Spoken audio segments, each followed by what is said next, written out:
ओम शांति। 20 नवंबर 2021 के ईश्वरीय महावाक्य। पहले सुनते हैं मुरली के मुख्य पॉइंट्स। बाबा ने कहा, तुम सब पार्वतियाँ हो, अमर कथा सुन रही हो। इस अंतिम जन्म में पवित्र जरूर बनो। अब यह मृत्यु लोक मुर्दाबाद और अमर लोक जिंदाबाद होना है। सबसे पहले ऊंचे से ऊंचे भगवान का ही परिचय देना है। बाप माना वर्षा, उनको सर्वव्यापी कहने से बाप का वर्षा गुम हो जाता है। बाप जो समझाते हैं वह सारी बातें तुम बच्चों की बुद्धि में रहनी चाहिए। तुम्हें सर्विस जरूर करनी है, सर्विस से ही उच्च पद पाएंगे। आपस में लून पानी होकर सर्विस को छोड़ देना, इस जैसा बुरा काम कोई नहीं। यह भी डिससर्विस करना है, ऐसे तो पद भ्रष्ट हो जाएगा। याद से ही खाद निकलेगी। सुबह सुबह उठकर ऐसे ऊंचे ते ऊंचे बाप को याद करेंगे तो जास्ती मजा आएगा और नशा भी रहेगा। तुम्हारा डायरेक्ट कनेक्शन एक शिव बाबा से है, उनके साथ ही लेन देन करना है। जो डायरेक्ट नहीं देते हैं उनका शिव बाबा के पास जमा नहीं होता। बाप को याद करते रहें तो बहुत कमाई होगी, परंतु बच्चे घड़ी घड़ी भूल जाते हैं, याद में कच्चे हैं। याद में रहेंगे तो कर्म भी अच्छे होंगे। लास्ट में बाबा ने कहा, यहाँ तुम्हारा जिस्मानी प्यार नहीं होना चाहिए, एक दो के नाम रूप में नहीं फंसना। पतित से पावन बनने की धुन लग जानी चाहिए। ऐसा पावन बनो जो बाप का पूरा वर्षा मिल जाए। सबको यही समझाना है, अब विष पीना बंद करो, ज्ञान अमृत पीकर पवित्र बनो। अब सुनते हैं महावाक्यों को विस्तार से। मुरली का सार। मीठे बच्चे, सबको एक बाप का ही परिचय दो। एक बाप से लेन देन रखो, बाप को ही अपना सच्चा पोता मेल दो।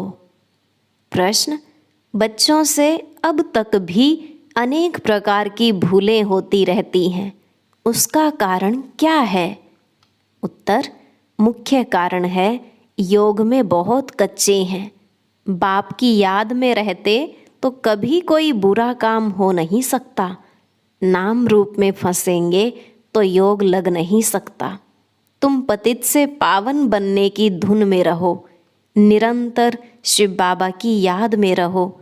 तुम्हारा आपस में जिस्मानी प्यार नहीं होना चाहिए। गीत, जले न क्यों परवाना। ओम शांति। यह भक्ति मार्ग के गीत गाए हुए हैं। आखिरीन यह सब बंद हो जाएंगे, इनकी दरकार नहीं। गायन भी है, 1 सेकंड में बाप से वर्षा मिलता है। तुम जानते हो, बेहद के बाबा से जीवन मुक्ति का वर्षा मिलता है। जीवन मुक्ति अर्थात इस दुख धाम से मुक्त, भ्रष्टाचार पने से मुक्त। फिर क्या बनेंगे?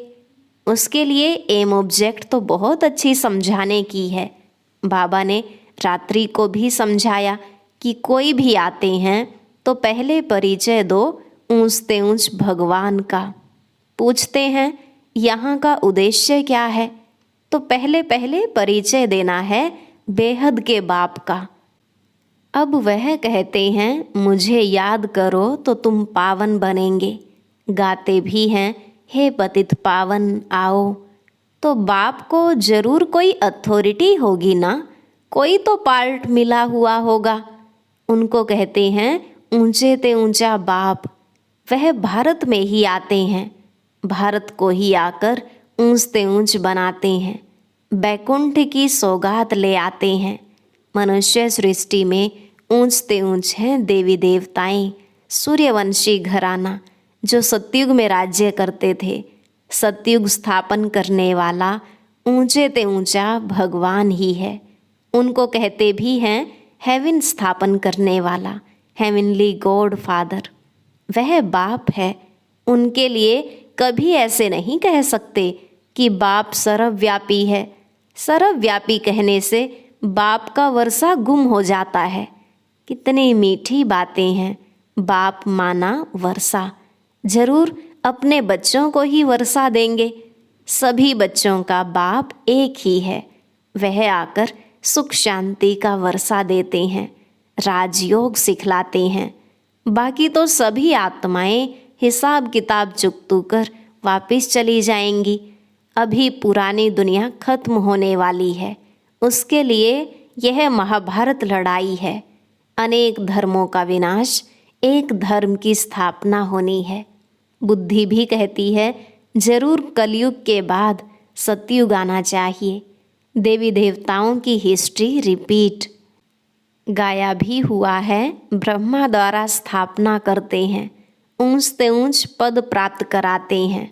बाप कहते हैं बच्चे यह अंतिम जन्म पवित्र बनो। अब मृत्यु लोक मुर्दाबाद और अमर लोक जिंदाबाद होना है। तुम सब पार्वतियाँ हो, अमर कथा सुन रही हो। बच्चे और बच्चियाँ दोनों अमर बनेंगे ना। इसको अमर कथा कहो, तिजरी की कथा कहो। अक्सर करके माताएं ही कथा सुनती हैं। क्या अमरपुरी में पुरुष नहीं होंगे? दोनों ही होंगे।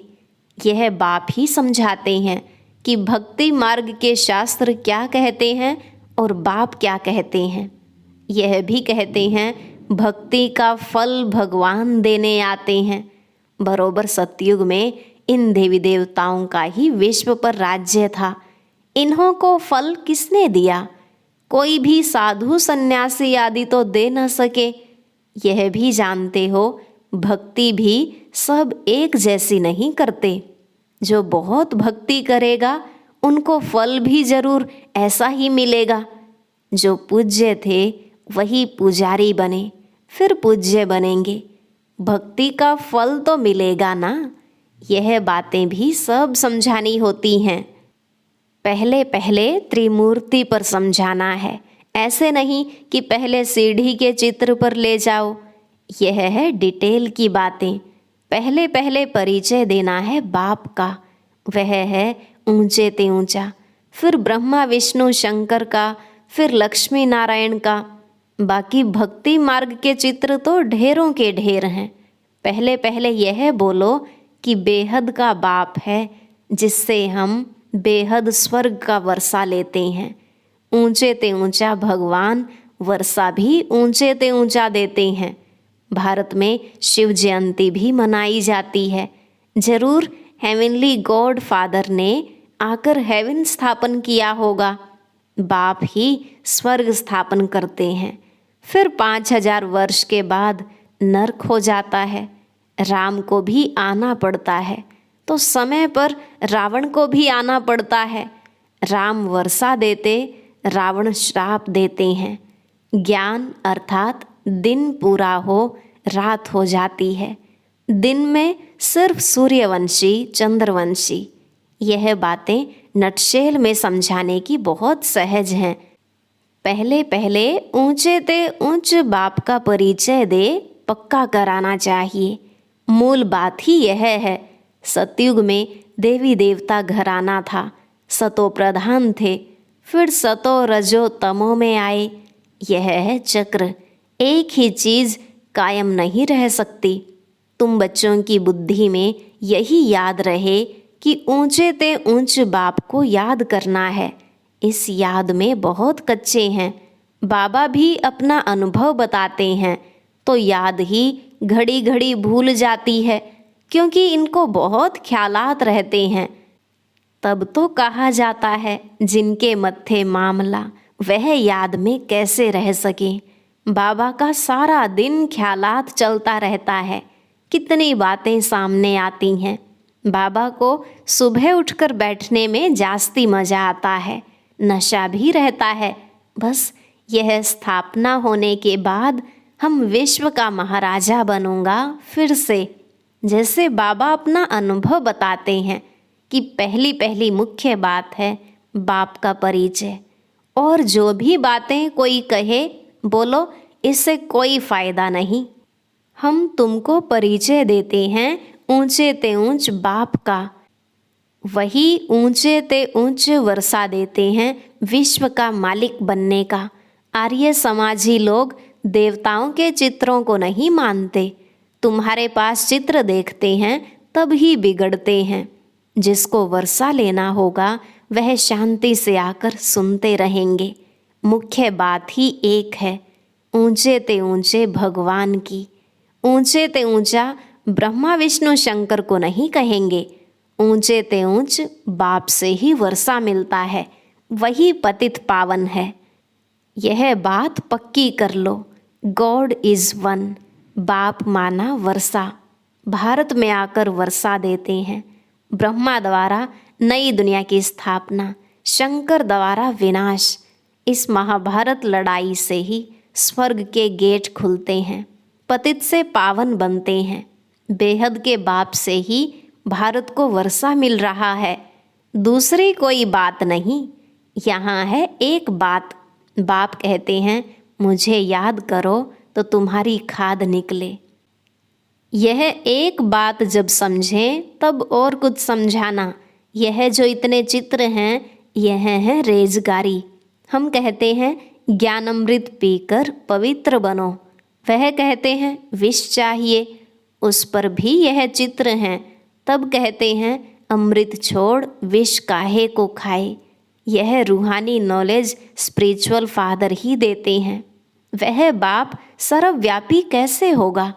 तुम बाप को सर्वव्यापी मानते हो तो भल मानो, हम अब नहीं मानेंगे।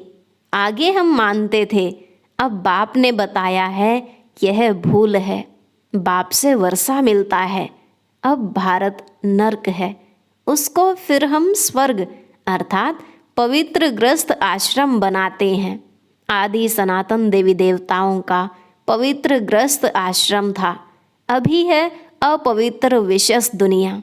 बाप कहते हैं मुझे याद करो, ऊंचे ते ऊंचे शिव बाबा क्रिएटर है, उनसे वर्षा मिलता है। अभी कलयुग में है ढेर मनुष्य, सतयुग में तो बहुत थोड़े मनुष्य हैं, तो उस समय बाकी सब शांति धाम में हैं। तो जरूर अब लड़ाई लगेगी, तब तो मुक्ति में जाएंगे। यह सब बातें बच्चों की बुद्धि में रहनी चाहिए। बच्चों को सर्विस जरूर करनी है, सर्विस से ही ऊंचे पद पाएंगे। ऐसे नहीं आपस में नहीं बनी तो शिव बाबा को भूल जाना या शिव बाबा की सर्विस करना छोड़ देना है, फिर तो यह पद भ्रष्ट हो जाएगा। फिर यह सर्विस करने के बदले डिसर्विस कर देंगे। आपस में लून पानी होकर सर्विस को छोड़ देना, इस जैसा बुरा काम कोई नहीं।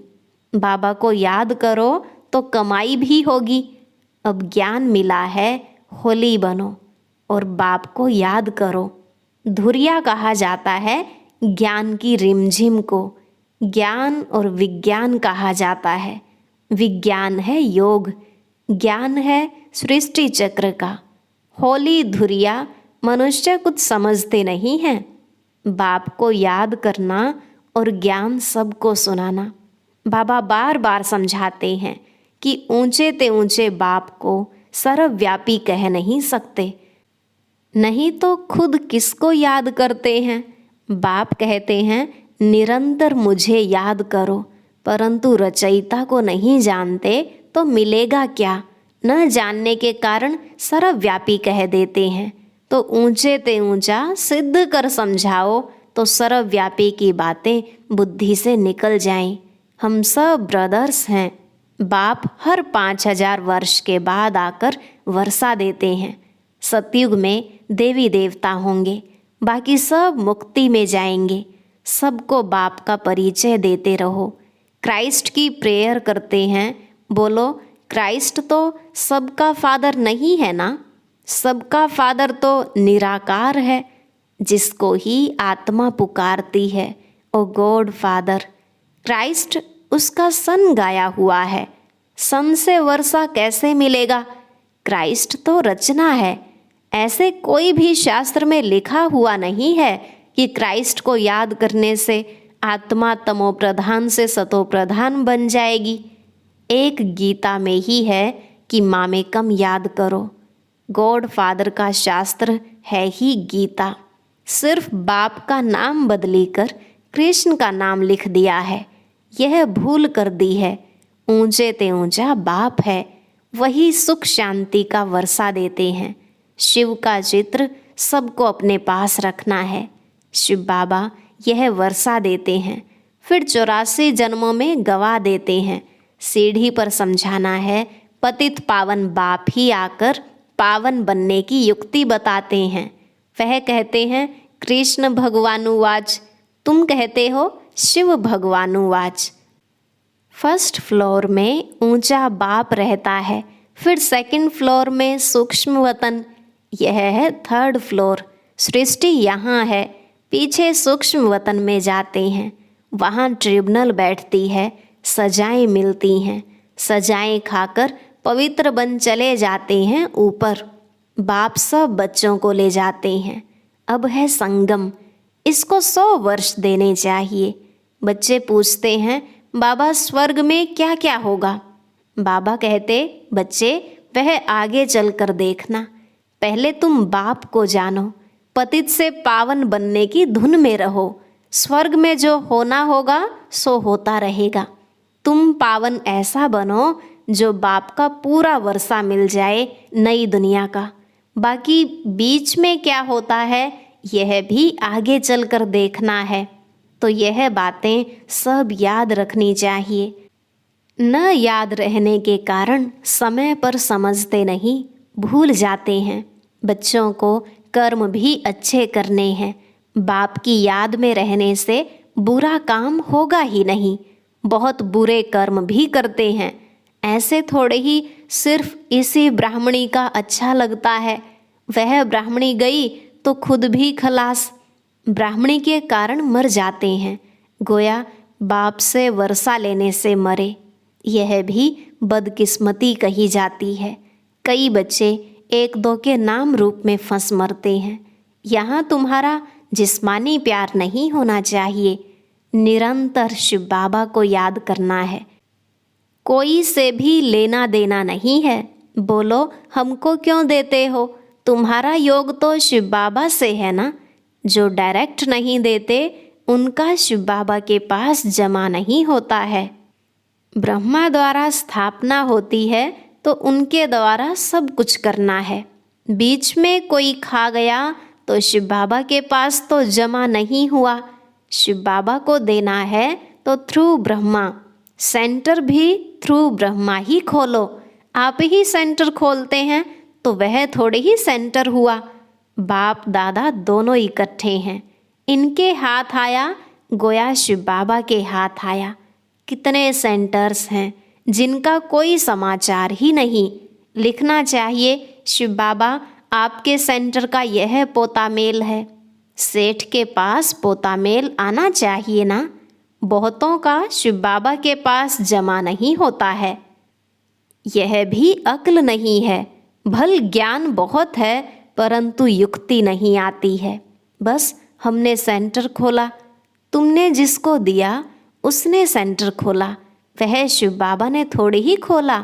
वह सेंटर फिर जोर भी नहीं भरता है। सेंटर खोलना हो तो शिव बाबा के थ्रू। शिव बाबा हम यह देते हैं, इसमें लगा देना। बच्चे भूलें बहुत करते हैं, योग में बहुत कच्चे हैं। अच्छा, मीठे मीठे सिकिलधे बच्चों प्रति माता पिता बाप दादा का याद प्यार और गुड मॉर्निंग। रूहानी बाप की रूहानी बच्चों को नमस्ते। रूहानी बच्चों की रूहानी बाप दादा को नमस्ते नमस्ते, गुड मॉर्निंग, शुक्रिया बाबा शुक्रिया। धारणा के लिए मुख्य सार। पहला पॉइंट, ज्ञान के साथ साथ अपना भविष्य बनाने की युक्ति भी सीखनी है। एक बाप से वर्षा लेना है। किसी देहधारी के पीछे बदकिस्मत नहीं बनना है।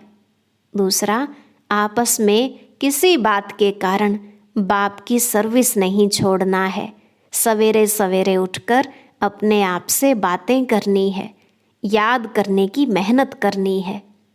आज का वरदान, अनुभव की विल पावर द्वारा माया की पावर का सामना करने वाले अनुभवी मूर्त भव। अनुभव की विल पावर द्वारा माया की पावर का सामना करने वाले अनुभवी मूर्त भव। बाबा ने कहा सबसे पावरफुल स्टेज है अपना अनुभव। अनुभवी आत्मा अपने अनुभव की विल पावर से माया की कोई भी पावर का, सभी बातों का, सर्व समस्याओं का सहज ही सामना कर सकती है और सभी आत्माओं को संतुष्ट भी कर सकती है। सामना करने की शक्ति से, सर्व को संतुष्ट करने की शक्ति अनुभव के विल पावर से सहज प्राप्त होती है। इसलिए हर खजाने को अनुभव में लाकर अनुभवी मूर्त बनो। स्लोगन, एक दो को देखने के बजाय स्वयं को देखो और परिवर्तन करो। एक दो को देखने के बजाय स्वयं को देखो और परिवर्तन करो। ओम शांति। आज की अव्यक्त मुरली जरूर सुने। उसके लिए ऊपर दिए गए बॉक्स को टच करें।